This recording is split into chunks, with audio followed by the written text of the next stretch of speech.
はい、皆さんどうもこんにちは、山ちゃんでございます。はい、どうも。今日はですね、モッツファクトリーさん来てるんですけども、新しく登場したビートリップの L 版、こうソロ専用ということで、装備すごいこう電気系充実してるんですよ。エアコンついてるし、電子レンジついてるんですけども、そうなると実際に気になるのはバッテリーですよ。バッテリーですね。まあ電気系ね。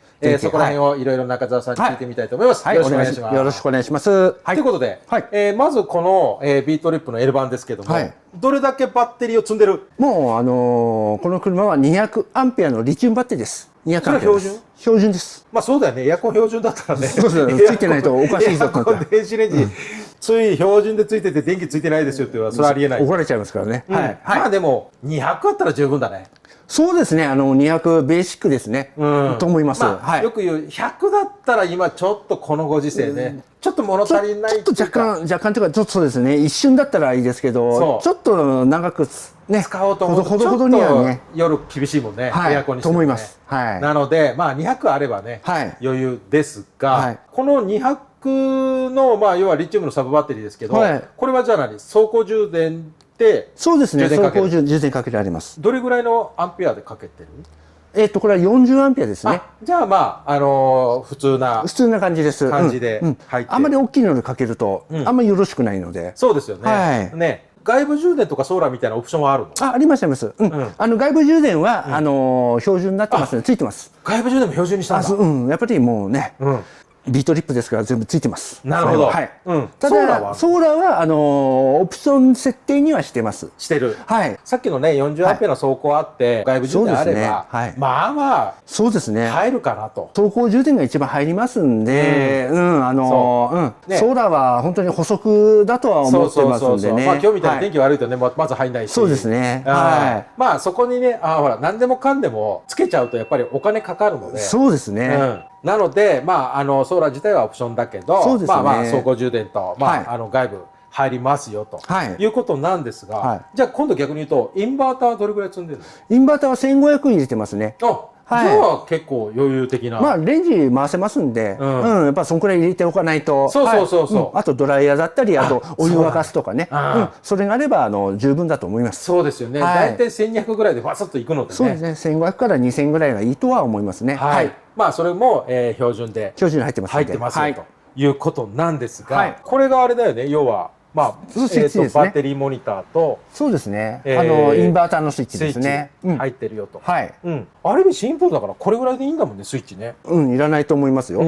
で電気自体はこの電気はこれ調光ついてるんだよこの自体が。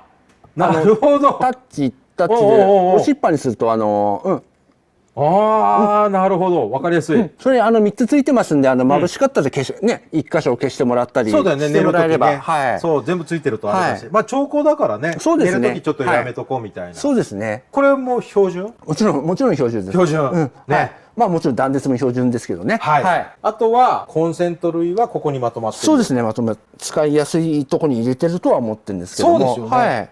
別でも話しましたけども、やっぱりこう携帯充電はここだろうと。そう、置き場はここですよね。やっぱね。このコンセントはこれはインバーターから来てるんだ。そうですね。まああと外部入れると自動的に100に外部に変わりますので。外部に変わるんだ。それは自動にしてます。よくあるなんかこっちはインバーター、こっちは外部ですみたいなコンセントが分けてるわけじゃなくて自動で変わるよ。そう、自動のリレー入れてますんでね。じゃあもう全然気にせずにさせますし、でここがこれがあれだ。要は携帯充電だな。そうですね。USB 的なものとシガー3バッテリーの DC ですね。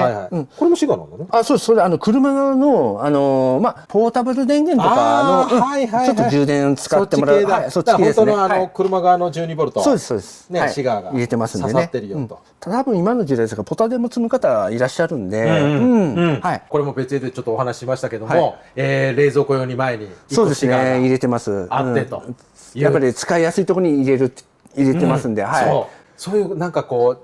細かいところっていうかね使い勝手そうですね冷蔵庫とかの線がコードがあるんであれがビロビロって床這うと非常に邪魔くさいんでなるだけこの短い距離でね収まるようにしてます。そうなんですよコードがねもうめんどくさいんでいやところでさっきね200アンペアってサブバッテリー話だったけどなんかこう増やしたりとかああだこうだは考えなかった？自分はね、この車の空間とか、動線を結構、考えちゃうんです。使いやすいようにね。そう、だから、例えば200から300、400したらやっぱりでかくなるから邪魔になってくるもんね。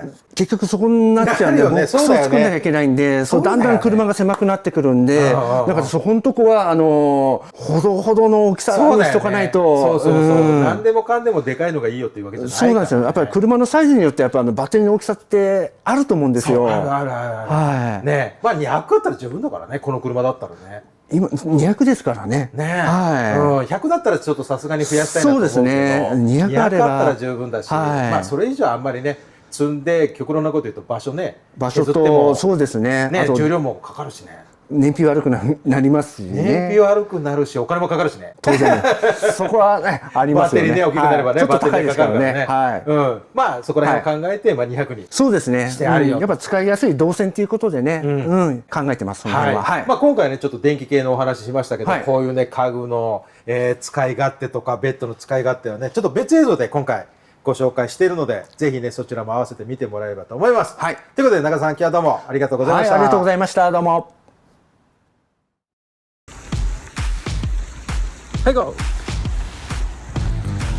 気持ちいい。気持ちいい。気持ちいい。気持ちいいな。